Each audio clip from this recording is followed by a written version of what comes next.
Good morning, and welcome to the Unitarian Universalist Congregation of York. My name is Robbie, and my pronouns are she, her, and I am your worship associate for this morning's lay-led service crafted by Donna Alcorn.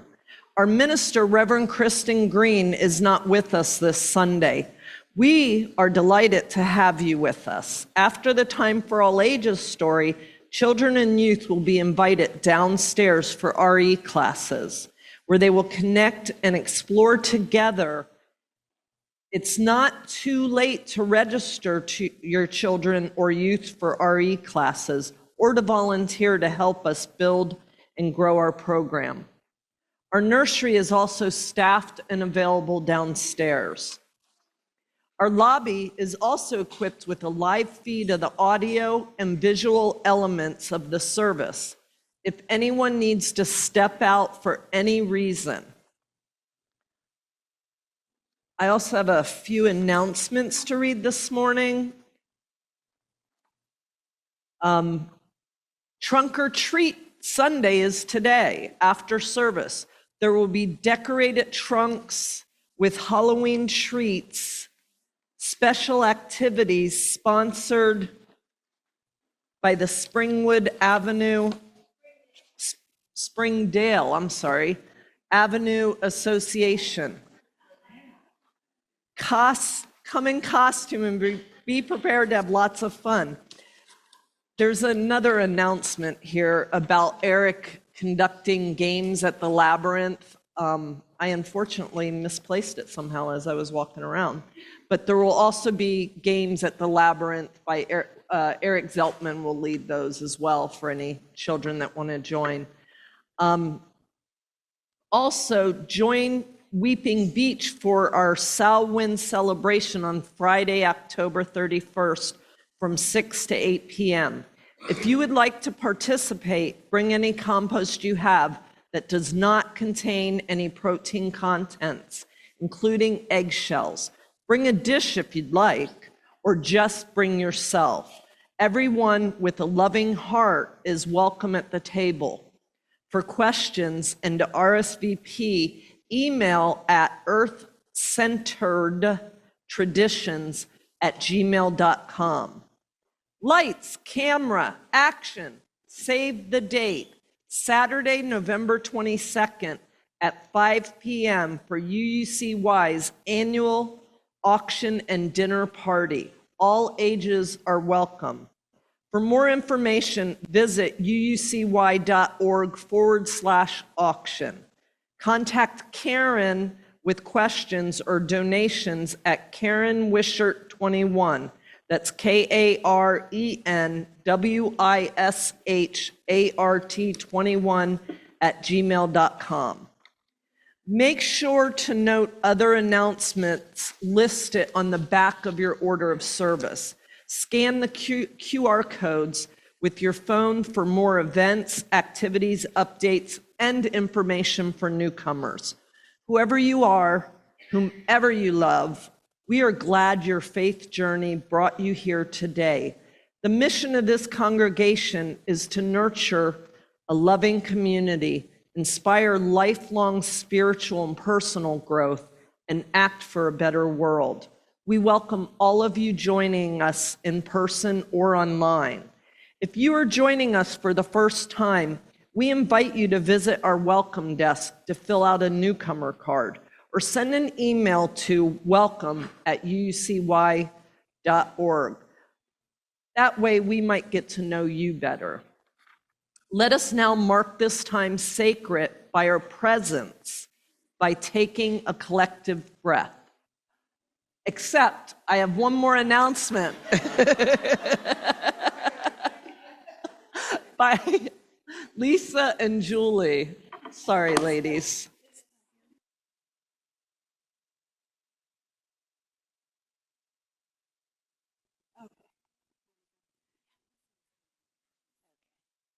Good morning. My name is Julie Amberg. I'm the immediate past chair of your Board of Trustees, and this is Lisa Paulos with me. She is the current chair of the Board of Directors, I should say. We're here to announce that after several months of hard work developing the listening session process, hosting the listening sessions, culling the information from the listening sessions, the call task force has made the recommendation to the board that it convene a call meeting in order to vote on calling Rev. Kristen Green to our church.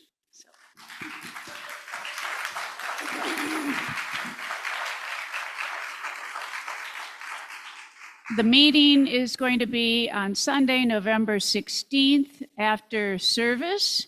There will be several ways to vote, of course, in person, online through our Zoom, and then in another way online that's still being developed. Sarah's looking into it. So there will be plenty of opportunities for your vote. And we hope that you will vote just as you will on November 4th, the week before. This is a very important step, calling a minister in the history of the church. My resident historian, Steve Snell, guesses that maybe we've only had 5 called ministers in our 70 years of existence. So again, this is very significant, and of course it's significant for the minister as well. Rev. Kristen currently is a contract to call minister. She's on a 2-year contract, which ends next summer. When or if we call her as our minister, she becomes permanent, I guess I would say, until we as a congregation vote to dismiss her. So, or she chooses to leave, yeah. So we don't go into this lightly. We don't go into this without thinking it through. A called minister, different from other types of ministers, develops a much deeper relation with the congregation. Remember that the minister is the voice and the public face of our congregation. And of course, the minister promises to help us carry out the mission and vision of our church. So it's an exciting time for us. We hope that you will show up or join in on the vote on November 16th. And just to add to that, most of the time when we do congregational votes, we need 20% of the active membership to call quorum. For this particular one, because it is so significant, we need 40% of the active membership to be voting, at least 40%. And of that, 85% needs to be affirmative or a yes for the call to be successful. And so this is one reason we're giving you lots of ways to vote. You can only vote once, so it's not a vote often kind of a thing, it's a vote once.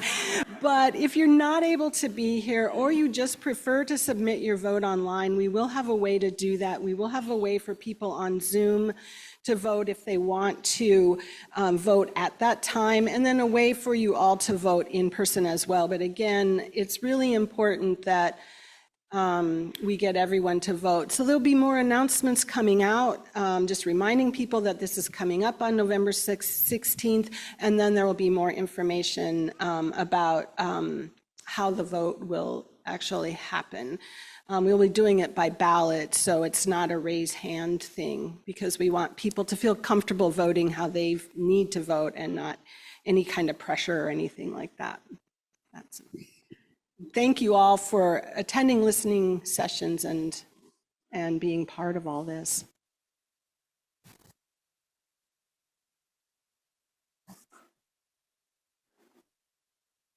No, yeah, I gotta finish.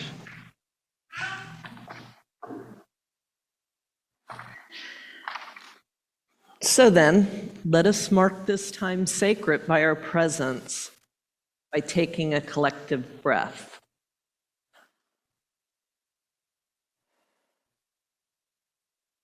Again, welcome to UCY.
As Margaret and her parents, Abby and Richard, comes forward to light our chalice this morning in the sanctuary, a symbol of our living tradition, those joining us remotely are also invited to light a chalice of their own.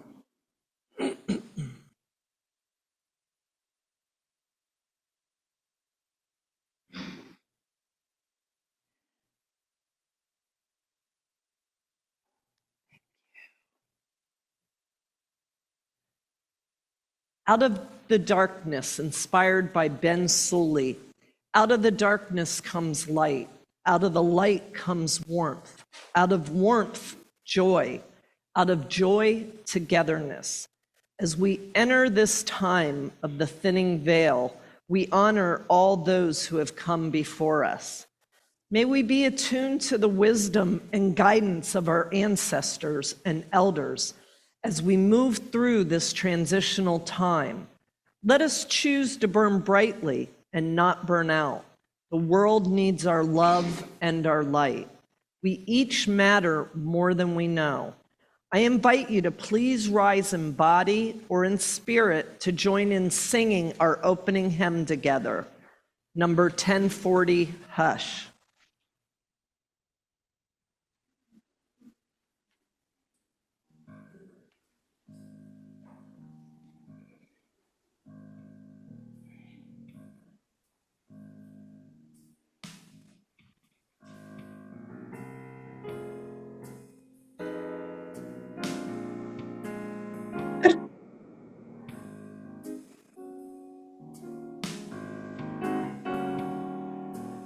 Oh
All right. Oh, I gotta get my hat on and my. Woo. So, yes, this is the time for all ages, and I am calling up all the children today. We have a magical story, so come join me on the rug here. Yes. I hear the music, the magic music, calling you all. Yes, come forward.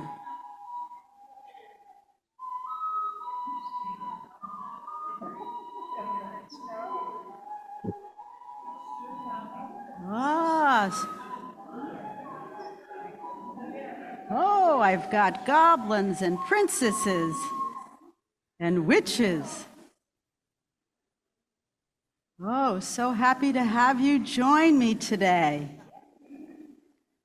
Well, we have a special magical Halloween story today. You know how most fairy tales begin? Well, how do they usually begin? Absolutely, and this one is no different. So, once upon a time, on the edge of a small village, a tired traveler wandered into town. She wore a tattered cloak, carried a crooked walking stick, and had a warm but weary smile. It was the day before Halloween, and the villagers were all busy getting ready for the big celebration. But this year, things had been hard. The harvest was small, and everyone was worried that there would not be enough food to share or enough joy to go around.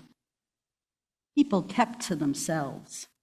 Decorations were simple, and the doors stayed closed. The traveler knocked on a few doors.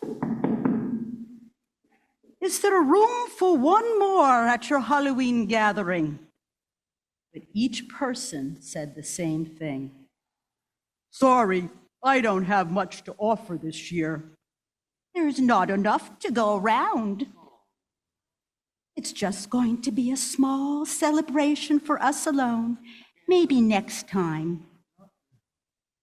So the traveler went to the center of the village square and set down a big black pot and began to build a small fire. Curious children peeked from behind fences. A few grown-ups wandered over. What are you doing? One asked. I am making magic cauldron soup, said the traveler with a grin. It's a special soup for Halloween, made from the most surprising ingredients. I just need a little water, the magic stone. And from her pocket, she pulled out a smooth, shiny stone and dropped it into the bubbling pot. Everyone leaned in. But that won't make real soup, someone whispered. Ah, said the traveler, but it could, with just a little more magic, like a scoop of spirit. Does anybody have some? The child raised her hand. I can add spirit. I brought my carved pumpkin and my spooky dance. Perfect, said the traveler. The child placed her pumpkin beside the pot, danced around it, arms flapping like a ghost. Can anybody here flap like a ghost? What would a flapping ghost look like? Ooh, yeah, flapping ghost, yeah. Yes. Next, the traveler said, it needs a dash of kindness. A baker stepped forward. I was going to keep these cookies to myself, but I'll share.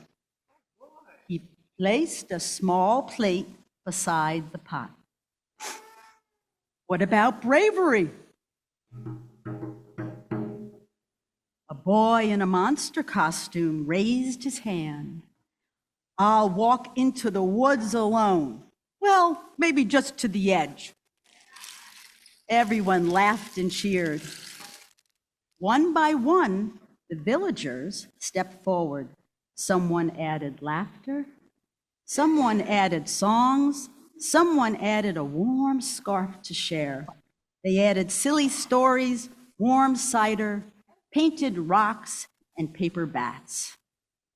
As each gift was placed, the pot of soup bubbled, higher and brighter, not with food, but with feeling.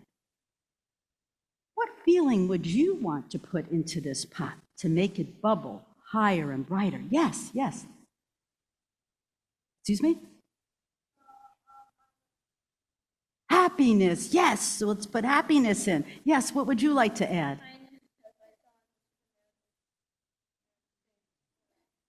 Superman saved a squirrel. Yes, let's put some kindness in there. Oh my gosh, this pot is bubbling. What else would you like to put in here? Yes, yes. Some love, absolutely. Let's put some love in there. Oh my gosh, it's getting brighter and brighter. Hugs, yes, yes. Let's put some hugs in there. Oh, this is wonderful. It's getting brighter and bubbling up more. Well, by nightfall, the village had the best Halloween celebration it had seen in years, full of sharing and costumes, courage and care. As for the traveler, she simply smiled and said, when everyone brings what they can, even just a wee bit, it's enough. Magic cauldron soup should never be made alone. Yes. You want to put love in there? Yes, let's add some more love. Absolutely. Hearts, yes, in our hearts, yes. And with that, and a wink, she disappeared into the mist. So in this story today, what did we learn? How did we get soup?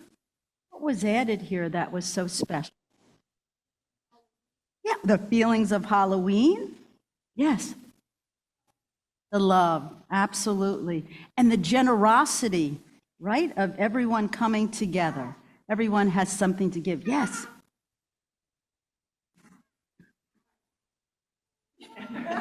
Yes, you added that heart. Yes, absolutely.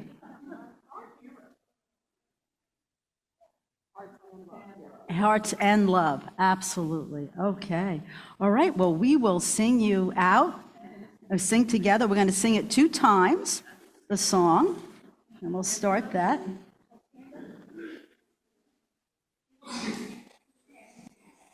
Yeah, and we'll sing you off to class. Thank you so much for being with me today.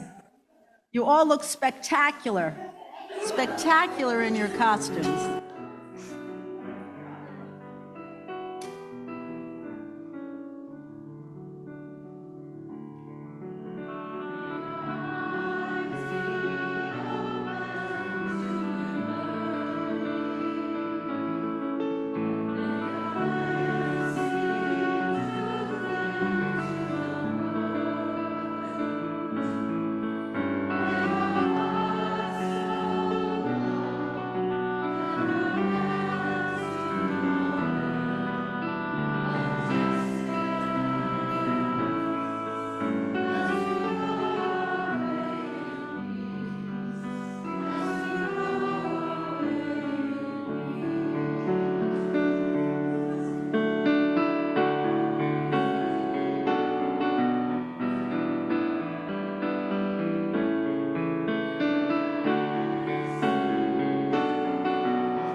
Spirit of community in which we have and find strength and common purpose. We turn our minds and hearts towards one another, seeking to bring into our circle of concern all who need our love and support, those who are ill, those who are in pain, either in body or spirit, and those who are lonely, and those who have been wronged. We are part of a web of life that makes us one with all humanity, one with all the universe. We are grateful for the miracle of consciousness that we share, the consciousness that gives us the power to remember, to love, to care. Light the candles then.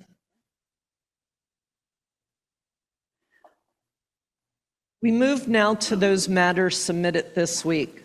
This is a time to share the joys and sorrows, the small moments of happiness, and the deepening concerns that reside within our hearts.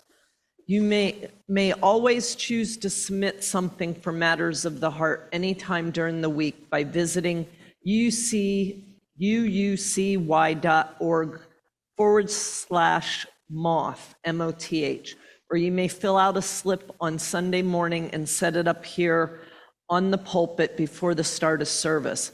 We will also read matters of the heart submitted in the Zoom chat by those who are joining us online. Let me just see if there is anything.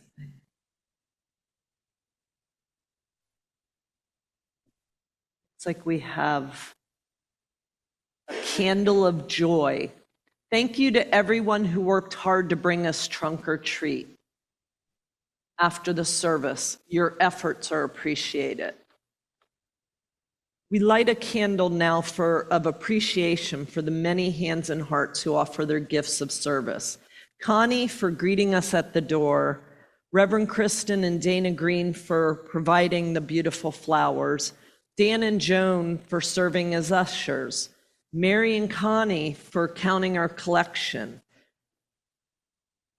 Carla for brewing our coffee, Diane and Charlie for keeping us online all over the world, and then at the welcome desk we have Zen and Nova.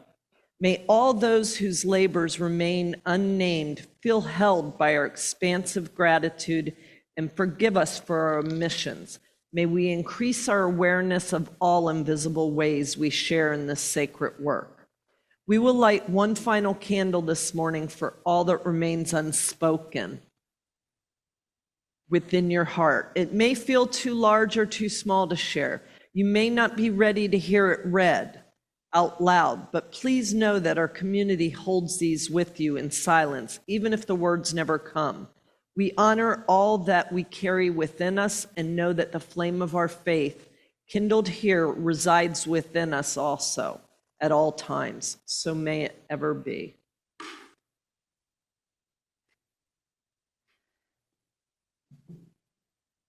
Yeah. Magic is afoot, words inspired by Reverend Karen G. Johnston. As the trees let go of their leaves of golden yellow, vibrant reds, and muddy browns, I can't help but notice magic is afoot. As the flowers fade, giving up their seeds to an unknown future, I can't turn away from hope, for magic is afoot. For the people in our lives, those we love and cherish, we can't allow the dimming of their radiance, for their precious nature is the magic that sustains and nourishes us. As Unitarian Universalists, we stand on the side of love and shine our light out in the world. We can't waver in giving voice to that which is honorable and humane, for we are magic makers. Look closely at one another, and you will see magic afoot. And reason, ritual, and intellectual rigor, compassion, mutual care, delight, skepticism, deep comfort, disappointment, tears and laughter, challenge. It's all there. Magic in all its splendor and allure, calling us into cooperation with everything and everyone. I remain steadfast in knowing magic is afoot, bundled in the work of this community, raising up that which is worthy and good and true. Today, I can't help but notice within and around me, magic is afoot.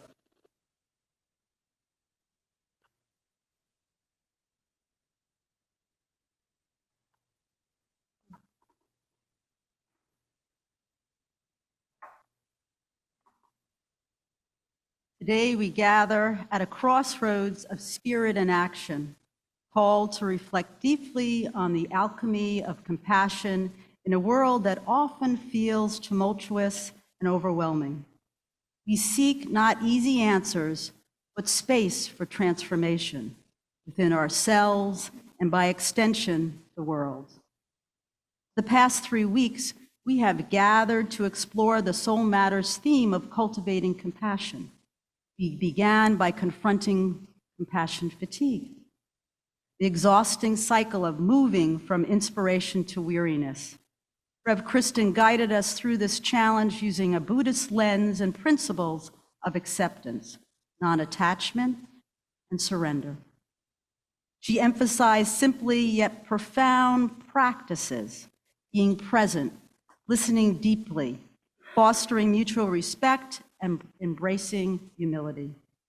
These practices gently expand our capacity to support one another, reminding us that through building relationships, we can be nourished, resourced, and ultimately transformed.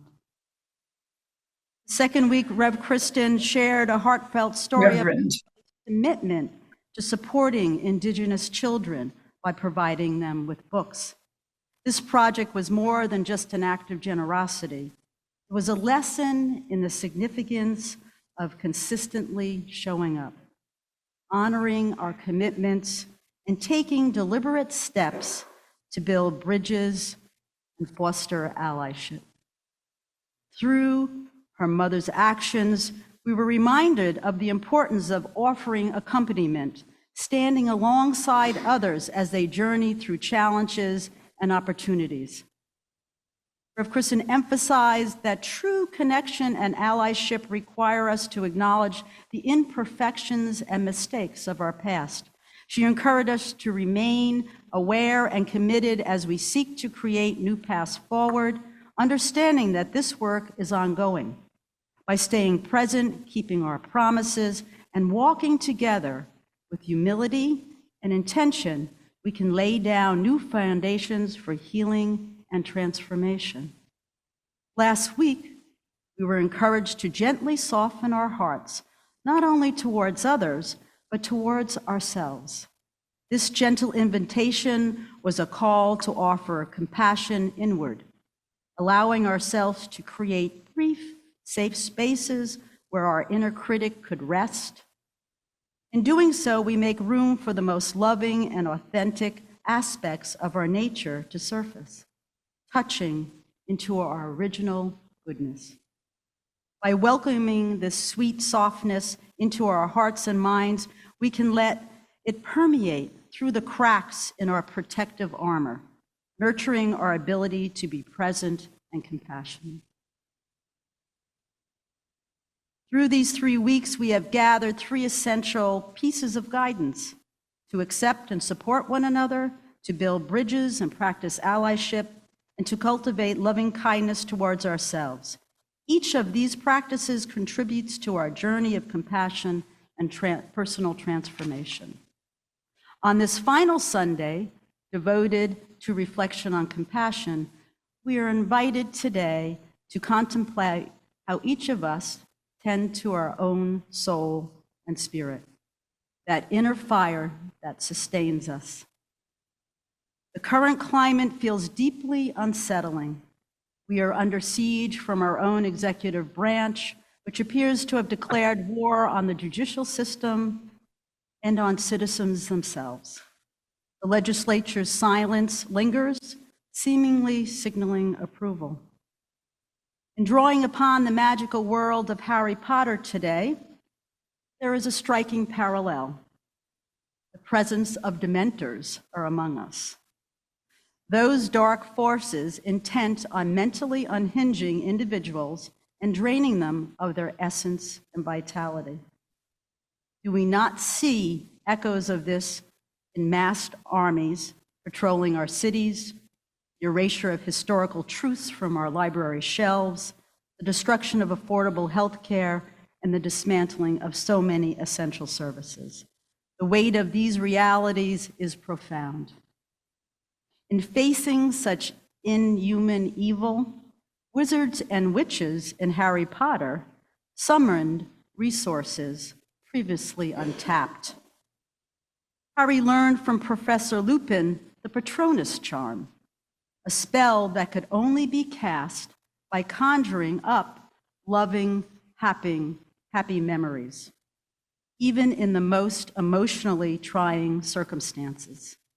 The spell, Expecto Patronus, required not only a joyful recollection, but also a precise incantation and a wand movement.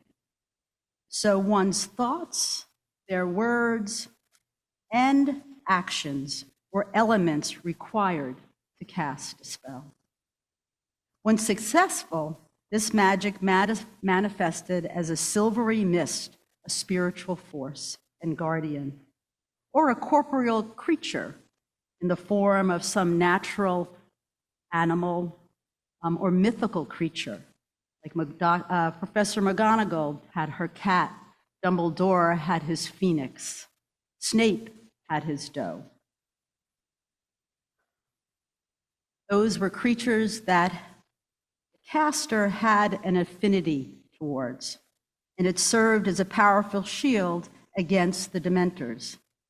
In one memorable scene, as the castle was besieged, Hogwarts staff, alumni, and students raised their wands together, enveloping the castle in a shield of light. Sitting in the theater, it was easy for me to imagine myself raising my own wand, channeling love and happy thoughts in hopes that goodness would triumph. While magic and wands and incantations belong to the realm of fantasy, our ability to generate positive, loving memories and kind thoughts and to send them into the collective psychic field is entirely real. The conviction that positive thoughts and love can serve as our superpowers during difficult times is empowering. It is also an approach for drawing our power back. Yet there are days when Accessing this positive state is challenging. In those moments, sometimes I can only turn to modern-day mundane comforts of distraction, such as television, computer screens, watching my YouTube videos or reruns of happy sitcoms. I have to say I've actually watched a few Hallmark movies, and I'm into some good cooking shows that offer me a shield of protection, helping to restore my precious fire and spirit when it feels under threat. Of late, I have found this experience of needing to tune out is a common one when I speak among friends. Many of you can probably relate to seeking out your own shields of protection when the world feels overwhelming. As we enter the season of Samhain, this ancient Celtic tradition provides medicine and practices that weave timeless wisdom into our everyday lives. Imagination, ritual, and connection to unseen realms become tools for personal and communal healing and strength, especially in a world marked by turmoil. The reverberations of change are felt deeply by all species, the natural world, and humanity. We are all in this together. We find ourselves in feverish times. Temperatures are rising, both literally as Mother Earth warms and metaphorically as autocratic leaders apply increasing pressure. News cycles overflow with acts of retribution and retaliation. Hatred and fear fuel a growing animosity toward immigrants and marginalized groups, stoking an inflammation that frays the fabric of society we once believed was solid. Now, experts in mythology and symbolism and planetary cyclic movements observe we are undergoing a significant shift in the heavens as we leave one era and enter another, an age dominated by the elements of fire and air. Our world is becoming a more combustible place. The airwaves filled with swirling, disorienting distortions on truth and scientific information that is disabling in the short run, disastrous long term. Rabbi Tirza Firestone reminds us that in the face of drastic external change, we are called to turn inward, tapping into deep wells of wisdom, both within and beyond ourselves. As poet Theodore Rotake wrote, "In a dark time, the eye begins to see." This is a threshold moment. Not only are the seasons shifting, with fall marking the sun's decline and darkness overtaking light, but it is also a time for reflection. We are invited to assess our material and immaterial treasures, to count our harvest, and to acknowledge the trials and tribulations that have shaped our lives. This is also an auspicious time to engage in the magic of alchemy. Medieval alchemists, the forerunners of chemists, experimented with heat to transform their base metals into gold. Psychotherapist Carl Jung saw in alchemy a metaphor for the soul's journey, using life's challenges to become our truest, most full self in this world. Each of us is an alchemical vessel, capable of transmuting our heavy emotions like fear and anxiety or shame into the higher vibration of love, serenity, and compassion. We are agents of change, capable of great transformation. We are encouraged every day to refuse to live a half-life, to discover what is uniquely ours, and to harness this essence as the engine that drives us forward. Yet, at the same time, we must acknowledge the painful reality.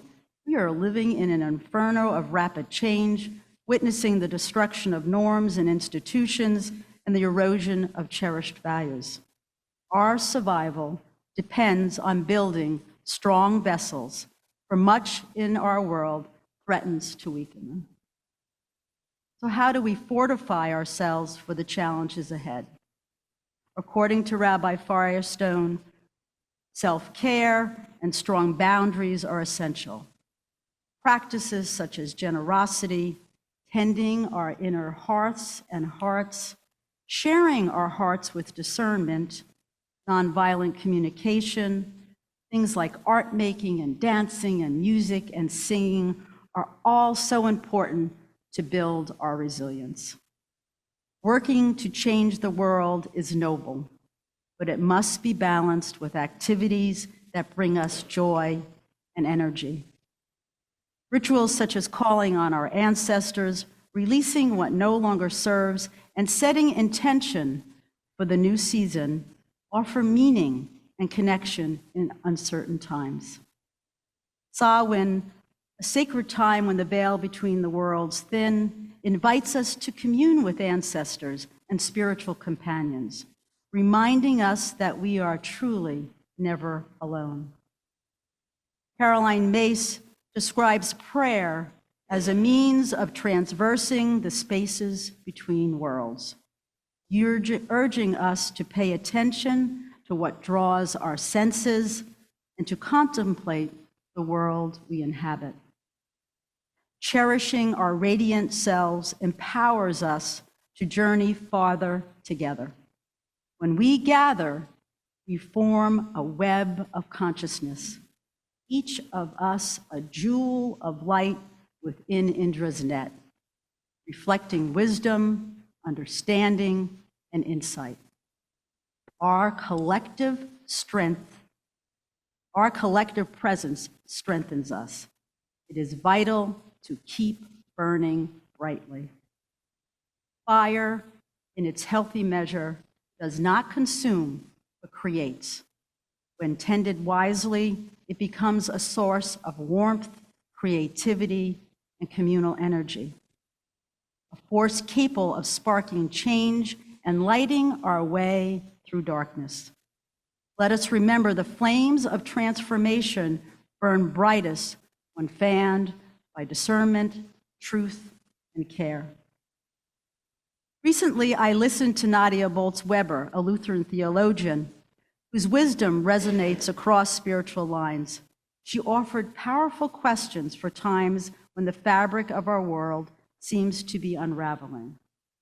The first of these, what is mine to do? What is not mine to do? What is mine to say? What is not mine to say? What is mine to care about in this moment, and what is mine not to care about at this time? What is not mine to care about? These are not just questions for personal reflection. They are invitations to embody humility, boundaries, and clarity in our collective work. As Unitarian Universalism teaches us to honor our unique gifts while recognizing our limits. We can rest in the knowledge that our own contributions are enough. There are others doing the work we are not called to or equipped to do. It is important to celebrate them without feeling compelled to be them.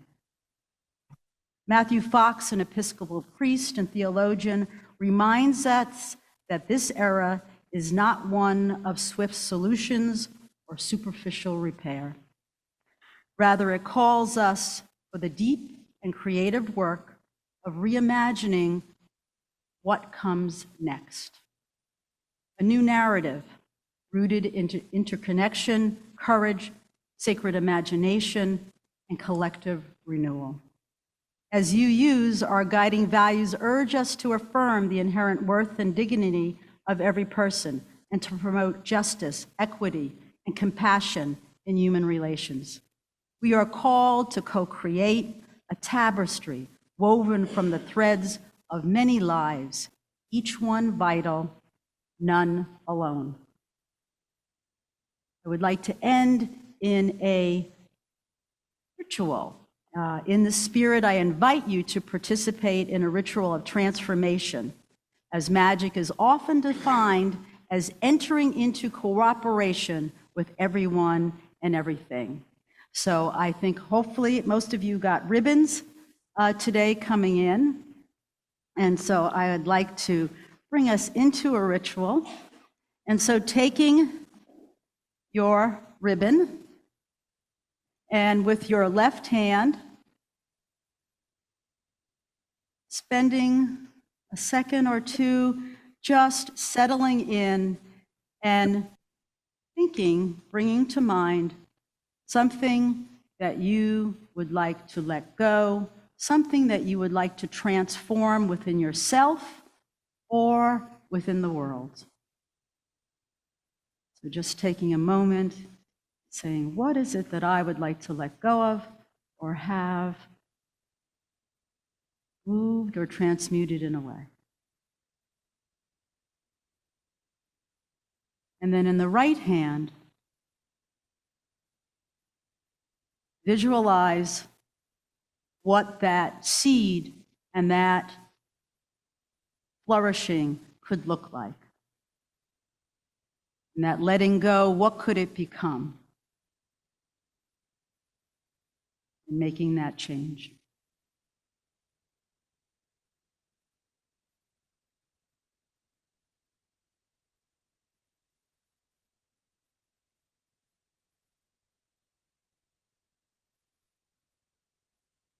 When those are set on either end, I ask you to make a knot in the middle of your ribbon.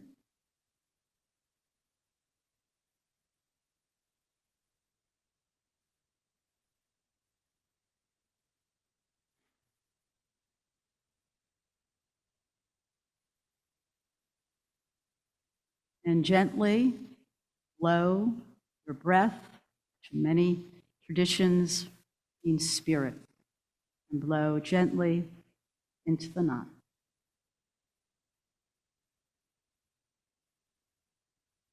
And because our work is never done alone, I invite you to tie it, one end of your string, the ribbon, to somebody else's. Yep, and you can tie as many people as you want. I tie my ribbon to yours.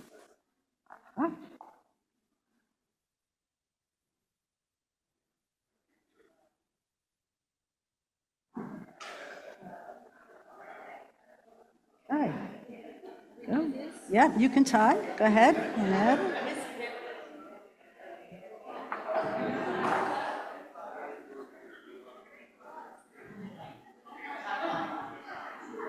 As long as you tie at least to one person, that's good. And what I'm going to have you do is the ushers will come down and collect the ribbons. So you want to move them towards the end, and then the ushers will collect those ribbons. And what I will do with those ribbons is I will thread and wrap them around this grapevine wreath. And for the next several weeks, I will have this laid out in the lobby on the table. And as you pass by, just to touch and bless this congregation and what we hope for.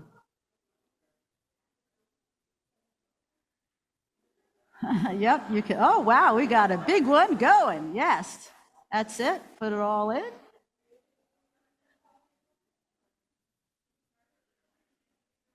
Got anybody else? Oh, no.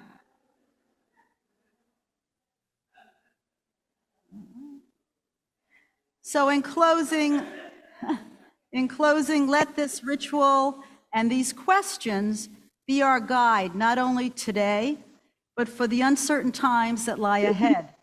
Let us take comfort in the knowledge that we are part of a larger network and held in an invisible web of love. As we each tend the fire within, may we also kindle and light our neighbors. weaving a tapestry of compassion, justice, and love. Well, now we will sing hymn. I have to invite you to the hymn that we will now sing.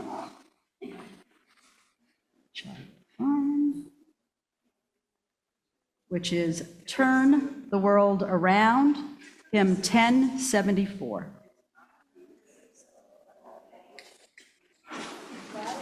Rise if you're able and willing, rise.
That's right.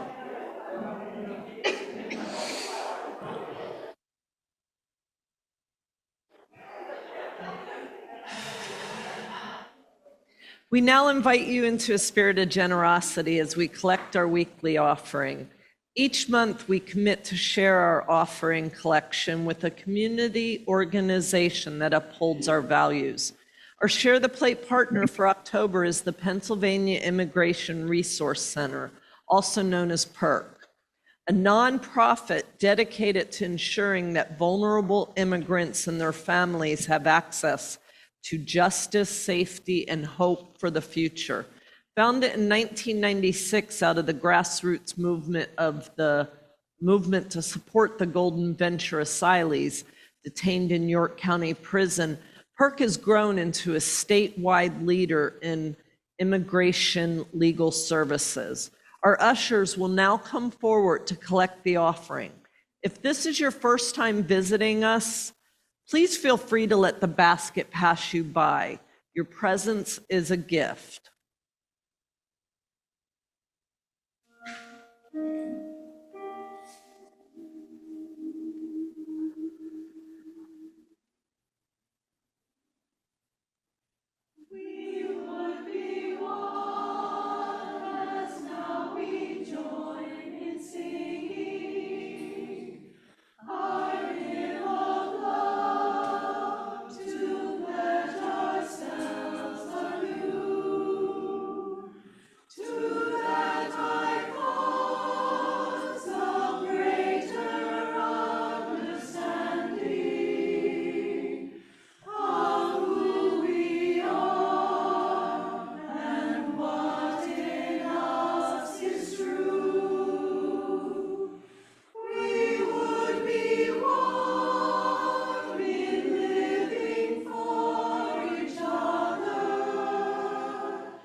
Please join us in extinguishing our chalice and your home chalices if you have lit them with the words printed in your order of service. We extinguish this flame, the light, or the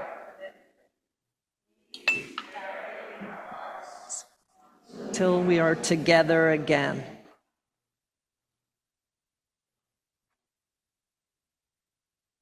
I'd like to leave you these words in my benediction. It's called To Soulfully Survive the World's Mayhem by Reverend Heather Ryan Starr. May whatever gatherings or activities we engage in during this season help restore us, our connections to one another, our sense of hope, beauty, and fun in this world, our deep knowing that we have to take care of ourselves and each other with love and joy if we are to soulfully survive the world's mayhem. As our sending song this morning, we will be singing We Shall Be Known by Mahmouz. Thank you. We shall be known by the company we keep, by the ones who circle round to tend these fires. We shall be known by the ones who sow and reap the seeds of change alive from deep within the earth.